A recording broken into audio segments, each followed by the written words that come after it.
Hello from CNN London. I'm Monita Rajpal. This is World Report. Blinding snow, biting winds, and plummeting temperatures. Northern Europe is firmly in the grip of some Arctic weather, and it is bringing chaos in its wake. We want to get the very latest now from Fred Pleitgen in Berlin. Fred, how's it looking over there?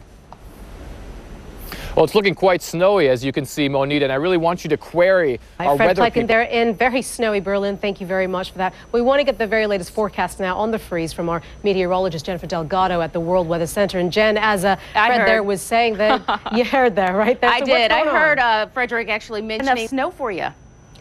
Tis the season, Jen. That's all I'll say. Right. All right, Jen, thank you very much. Well, a cruise ship in Antarctica is slowly getting home. The ship ran into trouble in incredibly rough waters in the Drake Passage when a massive wave smashed a window on the bridge and knocked out onboard communications. The drenched WikiLeaks are launching a cyber war on the site's supposed enemies. The targets of what hackers are calling Operation Payback include MasterCard. Who's next on the hacker hit list? Many say it could be Twitter. Atika Schubert joins us now live from our London newsroom with more on that. Atika. Well, really, who's next on the list? It could be anybody that this loose affiliation. Right, Atika Schubert here in London. Thank you very much.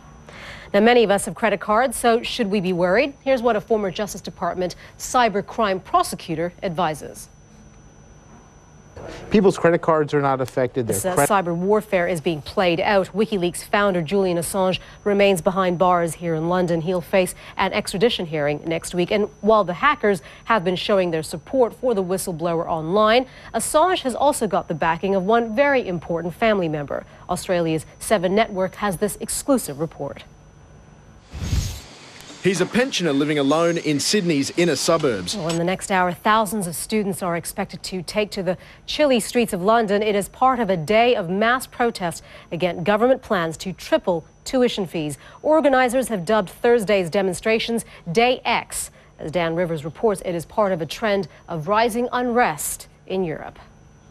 The Haitian presidential election have turned deadly, and one candidate who lost a chance to be in the runoff is challenging the results. CNN's Jim Spellman is on the ground in Port-au-Prince, where the ceremonies get underway. Students in China will be celebrating in honor of their own. A test conducted by a group of leading industrialized economies found that Shanghai pupils were the best in the world. Eunice Yoon went to a school in Beijing to find out what China's success means to students there. I'm Eunice Yoon at one of Beijing's top middle schools. The people at the school are excited about the latest international... Well, she's just an everyday schoolgirl from the Czech Republic, except perhaps for one thing.